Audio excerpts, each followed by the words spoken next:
Welcome back, MTN Giants podcast previewing a Sunday Night Football, week number 6, Bengals at Giants matchup. The Giants come in 2-3, Bengals at 1-4. Not what I expected. A very, very crushing loss for them last week when they were hosting the Baltimore Ravens. A game that I think they had to have, honestly. They did not get it. Although they should have, so that was a shame for them. But right now, the Bengals are 3.5-point favorites on the road. As I mentioned, Sunday night primetime game, MetLife Stadium. The Giants have not scored a touchdown at MetLife since January 7th of 2024, so it's been a very long time since the Giants have found the end zone at home. Daniel Jones, 1-13 in primetime games, so that has to change, of course. And some big injury news off the top. This is a long-term one, so I just want to get it out of the way. But Kayvon Thibodeaux surprisingly had wrist surgery. He's now being placed on IR. He's probably out 4 to 6 weeks or so. Azeez Ojulari gets a big chance and a contract year to step up, so that could be big for him. It's a shame because obviously Kayvon's a good player, talented, and recently he was playing much better. The past 2 or 3 games, he's definitely looked much better and looked like a guy who was worth a first-round pick. Now, of course, he'll be on the shelf for about a month and a half, maybe 2 months. So, yeah, hopefully he's back at some point later this year, but just a shame. There are, of course, injuries for this particular game that we'll get to. The Jamie Gillen situation, he's now out with a hamstring injury, so we'll touch on the injuries, talk about the Bengals offense and defense, some particular matchups, and of course, the Week 6 spreads for the NFL. We'll make those picks. Hope you guys enjoy. Leave a like, subscribe, and let's get into it. For the injuries for this game, the 2 guys that were out on offense last week are out once again. Malik Neighbors still cannot recover from this concussion, which happened now 2 Thursdays ago versus the Cowboys. It's surprising how long it's taken. Hopefully it's nothing that's too big of a deal, but to be out this long is just surprising, and it's concerning at this point. So I'm not a doctor. I don't know what's going on there. Hopefully he's good.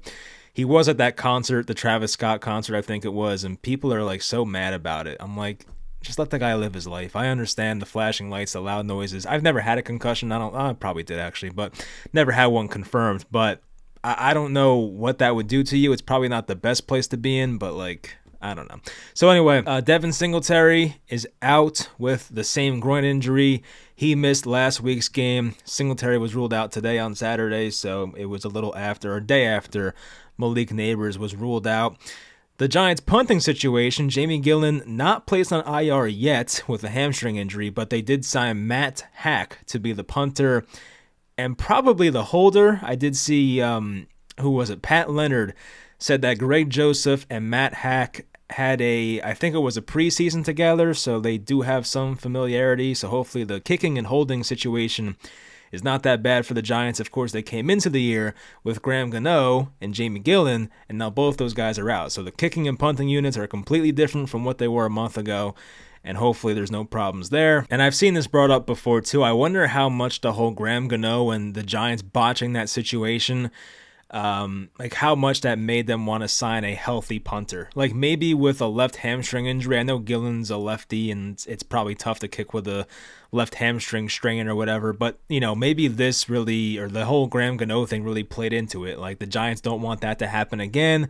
I think losing a kicker is way more important than losing a punter, but still, either way, you just don't want to go in there and have Gillen have that injury turn out to be worse and he has to sit out, and then you have Greg Joseph punting footballs. The Giants want to avoid that. They made the right choice here. It's another Tyrone Tracy game. I mentioned Singletary being out. They elevated Dante Miller from the practice squad in case they need him. Other injuries, I mentioned Kayvon out for a while. Bryce Ford-Wheaton I saw is out with a shoulder injury. Had that return touchdown on the blocked kick last week by Isaiah Simmons. Everybody else seems to be looking good right now. Adoree Jackson had a full practice Friday. That's good to see. Drew Phillips was limited all week, but he did play last week. I'm assuming he's good to go. Everybody else seems like they're fine. For the Bengals, they actually just lost Dax Hill for the season. He was making a nice transition from safety to full-time corner, and it was working out great. Unfortunately, he tore his ACL. His season's over. And that's for a Bengals defense that already had a bad defense, so they cannot afford that. It really sucks. They have, let's see, Chase Brown is limited, or he has been limited all week with a quad injury, so I think I saw he's good to go. Joe Burrow with the wrist injury, full practice all week, he'll be fine to play. Mike Gesicki with the hamstring, he was a DNP Wednesday, limited Thursday, full practice Friday, I'm assuming he's good to go. Everybody else here was full practice. So yeah, I mean, the Bengals, of course, missing Dax Hill is massive for that secondary. And their defense has struggled a lot. We'll get to that. But I would say right now the Giants have a pretty not so ideal injury report going on here. Missing Neighbors and Singletary and missing Kayvon is just, those are big hits. So we'll see if they can recover from that. But let's get into the game preview. Bengals offense, we'll start there. Their offense has been looking very good lately. The Bengals have scored at least 33 points in 3 games, or the past 3 games, and that was since T. Higgins came back. I'm sure there's some type of correlation there. And even without T. Higgins, they scored 25 against the Chiefs in KC. That's tough to do, especially without one of your top wide receiver weapons. Joe Burrow has been crazy good this year. I feel like if the Bengals had a better record, Joe Burrow would probably be like the MVP frontrunner right now. I saw he has 12 touchdowns to 2 interceptions. 12 interceptions would be rough, but yes, 12 passing touchdowns, 2 interceptions. He's been looking great. And Burrow's a guy, of course, who does not get sacked. Well, he's gotten sacked a lot in the past, but I feel like this year, at least, he's only been sacked 11 times in 5 games. Burrow is, as always, tremendous against the blitz. And after missing a lot of time last year with the wrist injury, and there was the other injury, I think it was the ankle coming into last year, he's came back and looked great. So that's great to see for Bengals fans. Jamar Chase also playing at a very high level right now, coming off a game with 193 receiving yards and 2 touchdowns. He is dominating this year in a contract year, so that's big for him. T. Higgins also had 9 catches for 83 yards, 2 touchdowns last week. A monster physical presence as a wide receiver 2, one of the better wide receiver 2s in football. He's also playing for a contract. The Bengals tight end position is pretty talented. You have Mike Gesicki, who was added in the offseason. Of course, he's battling the hamstring, but should be good to go. There's this rookie Eric All, who keeps making plays for them. Drew Sample, I think Tanner Hudson's still there, former Giant. So they have a good amount of tight ends that can make plays. Eric All's interesting being a rookie. Their offensive line does not have many household names. Orlando Brown, Alex Kappa, Amarius Mims, a first-round rookie this year. Ted Karras, a guy that I've wanted the Giants to sign for years. And right now, the Bengals are ranked 12th in pass blocking efficiency on PFF. The run blocking for the Bengals has been up and down this year, but I think for the most part, they've ran the ball pretty effectively. They don't run the ball often. I do have it written down here somewhere. So yes, they're 27th in the NFL in rushing attempts, but they're about league average in efficiency. So yards per carry wise, they're right in the middle of the league, but they don't run the ball much at all. And part of that's because they've been down in so many games, but still. Zach Moss, who of course was a guy rumored to go to the Giants this offseason. They talked about him on Hard Knocks. He is the official RB1 for the Bengals. He looked like he was very injured last week, but he bounced back and it looks like he's good to go now. It looked like a bad high ankle sprain, but it was a foot injury, so he's fine. Chase Brown, he's one of the more efficient running backs in the league. He does have his pass blocking deficiencies, which is why he does not play a whole lot, but Chase Brown isn't like a 40-60 split with Zach Moss, but Chase Brown's a guy who can take a screen to the house and run the ball, break off a 40-50 yard run. So gotta watch out for him when he's in the game. But this Bengals offense, they are very good. They are not the reason this team is where they're at right now record-wise.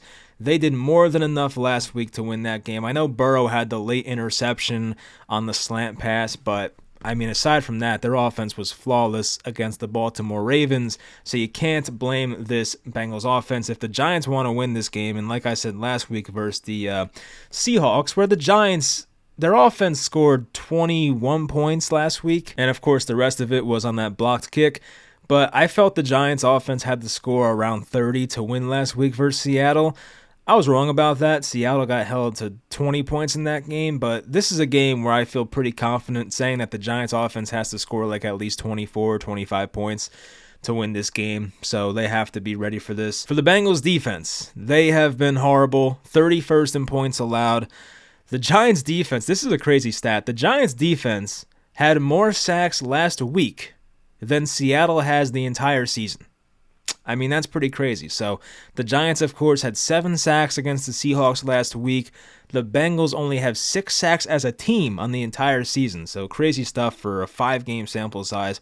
Trey Hendrickson's a great pass rusher, but the rest of these guys have definitely been lacking. That's Sheldon Rankins, our old friend B.J. Hill, Sam Hubbard, who got abused by Lamar Jackson on multiple occasions last week. Without Dax Hill now, the Bengals still have a couple guys who are high draft picks. Cam Taylor-Britt and DJ Turner were both second-round picks in back-to-back years, so they are talented players. Of course, the secondary has not been working out this year. Geno Stone has not been great this year coming over from Baltimore. Von Bell has had some rough reps this year. I saw Von Bell, one of the All-22 clips. I believe it was on the final big Derrick Henry run in overtime last week, where Von Bell was in a position to make a play, and he just made a business decision and did not even go after Derrick Henry. It was very weird, and for a veteran like Bell, who's been around now since the 2016 draft, I mean, it was just weird to see that. The linebacking position for the Bengals, they look good. Logan Wilson in the middle is one of the better linebackers in football. He may not be like top 5, but he's up there. Like, he's a good linebacker. Akeem Davis-Gaither and Jermaine Pratt, also the linebackers. Those guys are pretty good starters too. So I don't know why this defense is so bad off the top of my head. Like, I feel like they have decent talent, but obviously something is still not clicking for this Bengals defense, and their defensive coordinator is still Lou Anarumo, who I believe the Giants interviewed for a head coaching job. It was during the cycle when Brian Daboll was hired, so I guess 2022. So his defense has not looked great so far this year. I would think that they turn things around. They may not ever be a top 15 defense or top half defense this year, but I just don't know why they're like bottom 3. They should not be this bad. But the Giants offense definitely, even without Neighbors and without Singletary, they have to find a way to score a lot of points in this game. As I mentioned, you have to keep pace with the Bengals offense. The Bengals have 2 elite receivers, an elite quarterback who, as I said before, like, you can blitz him all you want. He'll see it coming. He'll make the right reads. He gets his tight ends involved. Like, Joe Burrow in this offense has been so good this year. If the Giants have a game like they played last week, I mean, there's a chance they win, of course. The defense for the Giants was phenomenal. And after seeing how Seattle looked on Thursday, and yeah, they missed out on some points. Of course, Metcalf was out by this much, and then Metcalf had the illegal shift touchdown later, which killed me for fantasy football, by the way. But yeah, so they had those things go against them. But Seattle's offense the past 3 games or so has not looked that great. So like maybe the Giants defense, their performance last week wasn't as great as we were hyping it up to be. But at the same time, like, I came away from that game very impressed by what the Giants did. They really allowed Seattle to not have any deep plays, explosive plays. Even the Niners, they gave up some explosive plays. So for the Giants to hold up the way they did last week, it was very impressive. Now, I do think defensively, one thing that goes against the Giants, and I mentioned this off the top of the video, is that Joe Burrow's only been sacked 11 times this year in 5 games. So with the Giants, who, by the way, lead the NFL in sacks as a team, so that's pretty crazy. So this whole thing that Joe Shane put together in the offseason, bringing in Brian Burns, it's worked out so far. It's been like this team was supposed to win games off this defensive line, getting to the quarterback, and so far they have. The Giants' record is not great right now, but what Joe Shane and the front office envisioned in the offseason has so far came to fruition, so I give them credit for that. But what I'm getting to is that Joe Burrow is so good once again at getting the ball out quickly. He's top 10 in time to throw, and it's just tough to bring him down in the backfield. So Burrow doesn't take many sacks. The Giants, where they can beat you is by getting so many sacks. So that kind of negates that in a way. It kind of offsets it. So that's a bad thing for the Giants defense. But if they can force Burrow to get the ball out quickly, it definitely helps. That means they probably won't beat you on too many deep plays, hopefully. I do have plenty concerns, and even though Deonte Banks had a great game last week, maybe his best game in the NFL, I still have plenty of concerns with Jamar Chase versus Deonte Banks. And nothing against DK Metcalf once again, but DK Metcalf is not Jamar Chase. That's a different level player. Jamar is easily top 5 at his position, probably top 3. So, yeah, that's a different level player there. I mean, DK is probably top 10, top 15, but Jamar Chase is different. And on the other side, you're going to have Adoree Jackson and Cordell Flott. against the T. Higgins, and that also concerns me as well. And the Bengals also have this rookie, I know he's a second-year player, I believe, Andre Yoshivas. I had to look it up, but yes, he did play last year, so he's not a rookie. Second-year player, but does have 3 touchdowns already on 12 receptions, so he's been good in the red zone for them. He doesn't get used very often, of course. He had one kind of long catch last week, but for the most part, like, he can make some plays for them here and there, but just another guy to worry about with this Bengals offense. And for the Bengals run defense, they've been pretty bad this year. They're 22nd they're 19th in yards per attempt on the ground. That's not terrible. That's about league average, a little below. But on the year, they've allowed the 3rd most rushing yards total. So, like, part of that is game script and teams being ahead of Cincinnati, but part of that is because their defensive line just cannot stop any running backs. That's a problem. So Tyrone Tracy, of course, looked so good for the Giants last week, and the Giants' offensive line is the best we've seen in a long time. Honestly, maybe since their Super Bowl year in 2011. So the Giants have to run the ball effectively here, and with Tyrone Tracy and the way he looked last week, I'm not going to doubt that they can't. I wish they had Singletary. It'd be nice, but it's a lot for one guy to handle, but Tyrone Tracy should once again play a lot of snaps and have a big game in this one. But overall, this defense has given up the 2nd most points in the NFL. So I know Daniel Jones has had his shortcomings on primetime especially, and even lately at MetLife Stadium. Like, I'm trying to think the last time Daniel Jones had a touchdown at MetLife. It must have been like a long time ago. This might have been that Colts game in 2022. Like, maybe I'm wrong. They didn't score the first game last year.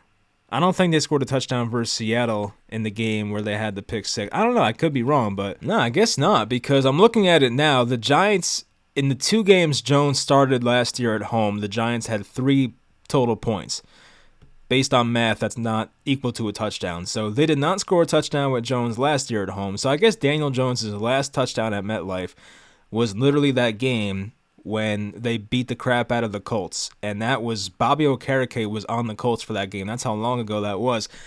So I honestly think Jones should have a nice game in this one. It is a little concerning because of the primetime thing, but this is a great matchup for him. This is a chance to, like, not put an end, because if he wins, he's 2-13, but this is a chance to really just, I guess, get the monkey off his back and just stop hearing about the primetime stats. Like, just go out there, and even if you lose because the Bengals score so many points, even if you lose 33-30 or 40 to, I don't know, something, like, you know what I'm saying? Like, as long as Jones goes out there and throws for 300 yards and 2 or 3 touchdowns and looks great, you can't really blame him for a loss like that. So I understand that the Giants might lose a high-scoring game, but this is a matchup the offense has to take advantage of. And I just, once again, I've said it before, I don't think the Bengals offense or the Bengals defense should be this bad, but they've been bad so far. So I'm just hoping they can go out there and have a nice offensive game. If they don't score at least like 24, they're probably not going to win. So you have to go into this game with a mindset of, we're not going to settle for those field goals. I know Brian Daboll against the Cowboys a couple weeks ago, the last time they played at MetLife, had that stupid field goal decision. They were on the 3-yard line, fourth down and 3 yards away from the end zone, and they kicked the field goal. Like, you can't do that against this team, so I just don't think that's going to work. So I think I covered everything there. I guess it's time for the score prediction, which last week I was very wrong. I think I said 30-16 Seattle. Very wrong about that one. But it's always good to be wrong when the Giants win, so, I mean, that's all good. But maybe I'll do the same thing this week. Maybe I'll predict like 33-30 in favor of the Bengals. The over-under for this game is what? 47 points. So if I say 33-30, that's pretty high over that total. I want to have the Giants covering the spread, so I think I'm going to say 27-24 Cincinnati will be my score prediction. So even as 3.5-point underdogs, the Giants would cover. Of course, the Giants could win this game. It would not be as surprising as last week. I was very surprised they won that game last week, especially with how it started with the 101-yard touchdown return. But I don't know. I feel like if the Giants come out here and put up 30 points or so, like, they could win this game. All it takes is a couple of bad plays by the Bengals offense, and you get a Joe Burrow turnover, and yeah, you could win the game. So I'm not saying it's impossible. Once again, I don't love the matchup for the Giants defense because it's tough to sack Burrow, and the Giants have had a pretty rough secondary at times this year. It was great last week, but on the entire year, they've had their rough moments. So we'll see if last week was a mirage or if that was the real thing, if this defense is actually great. They did hold Dallas to 20 points the week prior, so they've had their moments, this defense. And even looking back on it now in week number 2 when they lost to the Commanders 21-18, holding the Commanders to 21 at this point would kind of be a nice accomplishment. They've had such a good offense lately, so I don't know, maybe this Giants defense is better than we think it is, and as I said, they lead the league in sacks right now. We'll see how big of a loss Kayvon is, but I will say the Giants are definitely alive to win this game, and if they do, they get back to 500, and the Commanders have a tough game this week.